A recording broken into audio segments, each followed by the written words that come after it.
Empat golongan ini tidak dimasukkan ke dalam surganya Allah, diharamkan dari surganya Allah, dan juga diharamkan daripada kenikmatan-kenikmatan yang ada di surganya Allah subhanahu wa ta'ala. Nabi Muhammad menjelaskan yang pertama adalah mudminul khamr, orang yang minum minuman keras.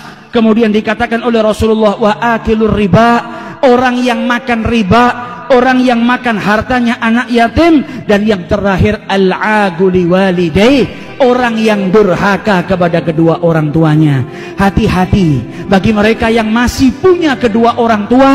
Orang tuamu adalah pintumu menuju surganya Allah subhanahu wa ta'ala. Orang tuamu adalah sarana yang paling mudah yang Allah berikan kepada dirimu untuk engkau menuju surganya Allah subhanahu wa ta'ala.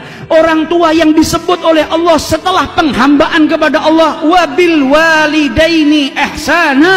Oleh karena itu Imam Hasan al-Basri ketika ibunya meninggal, beliau menangis luar biasa.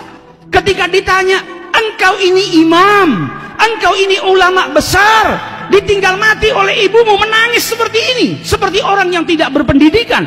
Kata beliau, aku menangis bukan karena gaddarallah, aku menangis bukan karena wafatnya ibuku, karena aku menangis karena ada satu pintu surga yang tadinya terbuka untukku hari ini ditutup oleh Allah subhanahu wa ta'ala.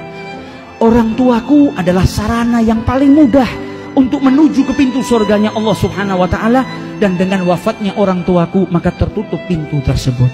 Maka bagi kita yang masih memiliki kedua orang tua, hati-hati.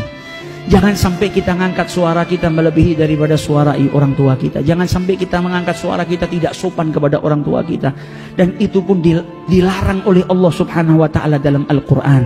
Mari kita tiru orang-orang yang mengagungkan orang tuanya, orang-orang yang memuliakan kedua orang tuanya. Bahkan sahabat-sahabat Nabi Muhammad di dalam sholat ketika dipanggil ibunya, dia mengeraskan bacaan supaya ibunya tahu kalau dia sedang sholat. Selesai sholat dia keluarkan beberapa ekor kambing, dia sedekahkan di jalan Allah agar diampuni oleh Allah, karena tadi meneriakkan suaranya supaya ibunya tahu kalau dia sedang sholat. Bukan berteriak kurang ajar, tapi jaga yang luar biasa.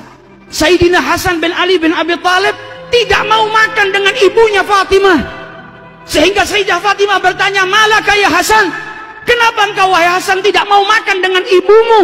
Maka kata Hasan, wahai ibu, saya takut kalau saya mengambil makanan yang kau ingin makan, sehingga akhirnya saya tergolong sebagai anak yang durhaka kepada kedua orang tuanya.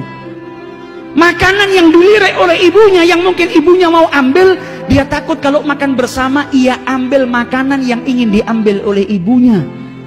Mereka orang-orang yang hatinya hidup, mereka orang-orang yang berjuang untuk mendapatkan kemuliaan.